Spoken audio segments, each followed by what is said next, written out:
অন্নপূর্ণা প্রকল্পের জন্য আবার একটি নতুন আপডেট উঠে এসেছে। রাজ্যের যে সমস্ত মহিলা অন্নপূর্ণা প্রকল্পের জন্য অনলাইনে আবেদন করেছিলেন এবং যারা 1,09,00,000-এর কাছাকাছি মহিলা সরাসরি অ্যাকাউন্টে ডিবিটির মাধ্যমে টাকা পৌঁছে গেছে বা রাজ্য সরকার আর্থিক সহায়তা পেয়ে গেছেন, তাদের জন্যই কিন্তু আজকের ভিডিওটি। কেননা যারা ডুপ্লিকেটিভভাবে বা ভুয়োভাবে এই প্রকল্পের যোগ্য নন এবং উপযুক্ত নন, তারাও এই প্রকল্পের সুবিধা যদি নিয়ে থাকেন, তাহলে কিন্তু আপনাদের জন্য এই টাকা বা ভাতা বন্ধ করে দেওয়া হবে আগামী দিনে এবং আপনি এই প্রকল্পের সুবিধা পাবেন না, সরাসরি কিন্তু রাজ্য সরকারের তরফ থেকে বন্ধ করে দেওয়া হবে।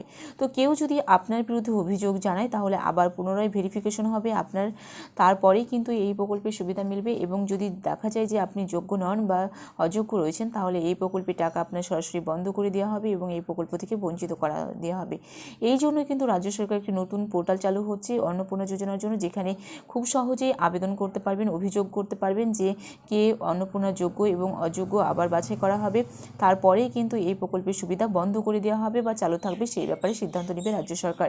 আজকের এই ভিডিওতে আপনাদেরকে এই ব্যাপারে বিস্তারিত আরও জানাবো কি বলা হয়েছে রাজ্য সরকার তরফ নিয়ে অন্নপূর্ণা ভাণ্ডার নিয়ে। তার আগে ভিডিওটি যদি ভালো লেগে থাকে তো অবশ্যই একটি লাইক করবেন, বন্ধুদের সঙ্গে শেয়ার করবেন। অন্নপূর্ণা যোজনার উপভোক্তার যোগ্যতা নিয়ে সন্দেহ হলে যে কোনো নাগরিক পোর্টালে অভিযোগ জানাতে পারবেন। আর সেই অভিযোগের যদি এতটুকু সারবতা থাকে, তাহলে বন্ধ হয়ে যাবে টাকা। বুধবার ধার্তহীন ভাষায় একথা জানিয়ে দিল রাজ্য সরকার। এদিন নেতাজি ইন্ডোর স্টেডিয়ামের আনুষ্ঠানিকভাবে 1,53,53,378 মহিলার ব্যাংক অ্যাকাউন্টে এই অন্নপূর্ণা যোজনার 3,000 টাকা করে পাঠানোর কর্মসূচি ছিল বর্তমান মুখ্যমন্ত্রী শুভেন্দু অধিকারীর।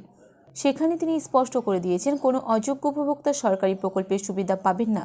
শুভেন্দু বলেন, রাজ্যের টাকা কোনো ব্যক্তি বা দলের নয়, এটা সরকারি টাকা, ফলে তা উপযুক্ত মানুষই পাবেন, এটাই আমরা বিশ্বাস করি। ভারতীয় নন, যোগ্যতা নেই এমন কেউ রাজ্যের এই প্রকল্পের টাকা পাবেন না। এসআইআর বা ট্রাইব্যুনালে যাদের আবেদনে এ পর্যন্ত নিষ্পত্তি হয়নি এবং যারা সিএর মাধ্যমে নাগরিকত্বের জন্য আর্জি জানিয়েছেন, তাদের অন্নপূর্ণা যোজনার সুবিধা পেতে বাধা নেই বলে ঘোষণা করেছেন মুখ্যমন্ত্রী। তার কথায়, বাংলার বিজেপি সরকার লোকধর্ম পালন করেছে, তাই কেউ ভুলবশতও যদি প্রকল্পের সুবিধা পেয়ে যান, তা শুধরে নেওয়া হবে। এই লক্ষ্যে একটি নির্দিষ্ট পোর্টাল রাজ্যে চালু করবে বলে জানিয়েছেন মুখ্য সচিব মনোজ আগরওয়াল। বলেছেন, এই পোর্টালে প্রত্যেক গ্রাম পঞ্চায়েত এবং পুরো এলাকার ওয়ার্ড ভিত্তিক উপভোক্তার নাম থাকবে। তাদের কাউকে অযোগ্য মনে হলে সাধারণ মানুষ ওই পোর্টালে অভিযোগ জানাতে পারবেন। সেই আপত্তি যাচাই করে 1 মাসের মধ্যে সিদ্ধান্ত নেওয়া হবে সেই মহিলা আদৌ অন্নপূর্ণা যোজনার টাকা পাওয়ার যোগ্য কিনা। ভুল না হলে সংশ্লিষ্ট ব্যাংক অ্যাকাউন্টে টাকা পাঠানোর প্রক্রিয়া স্বাভাবিক ছন্দেই চলতে থাকবে। কেন বছরভর এই যাচাই? উত্তর দিয়েছেন মুখ্যমন্ত্রী। বলেছেন, লক্ষ্মীর ভাণ্ডারের ক্ষেত্রে 27 লক্ষ এমন নাম পেয়েছিলেন যারা ভারতীয় নন এবং নাম পেয়েছি 10 লক্ষ পুরুষেরও। মুখ্যমন্ত্রী জানিয়েছেন, এ পর্যন্ত প্রায় 1,60,00,000 আবেদন জমা পড়েছিল, তার মধ্যে 26 লক্ষ ইতিমধ্যে বাতিল হয়েছে। 1,09,52,378 জনকে টাকা দেওয়া হয়েছে মঞ্চ থেকে। আরও 20 লক্ষের অ্যাকাউন্টে টাকা ঢুকবে রাত 12টার পর।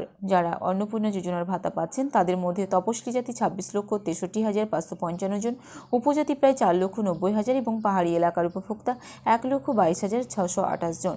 তিনি আরও জানান যে আগামী 31শে আগস্ট পর্যন্ত অন্নপূর্ণা যোজনার আবেদন করা যাবে। এই আবেদনের ফলে অন্যান্য প্রকল্পের ক্ষেত্রেও সুবিধা হবে বলেও জানিয়েছেন মুখ্যমন্ত্রী। এদিন নারী সুরক্ষা নিয়েও একাধিক ঘোষণা করেন মুখ্যমন্ত্রী। তিনি জানিয়েছেন, ছাত্রছাত্রী এবং কন্যাদের কোনো প্রকল্প বন্ধ হবে না।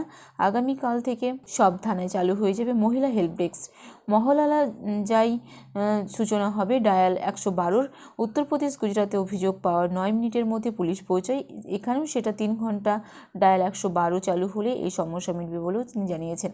মহিলা সরকারি কর্মচারী যারা বিনামূল্যে বাসে চাপতে অস্বীকার করেছেন, তাদের ধন্যবাদ জানিয়ে মুখ্যমন্ত্রী।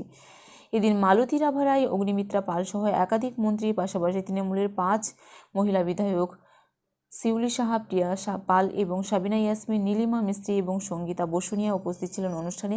শেষে তাদের কাছে এসে সৌজন্য সাক্ষাৎ করেন মুখ্যমন্ত্রী। বলেন, আমরা এই পক্ষ ও পক্ষ করি না, সবাইকে ডেকেছি।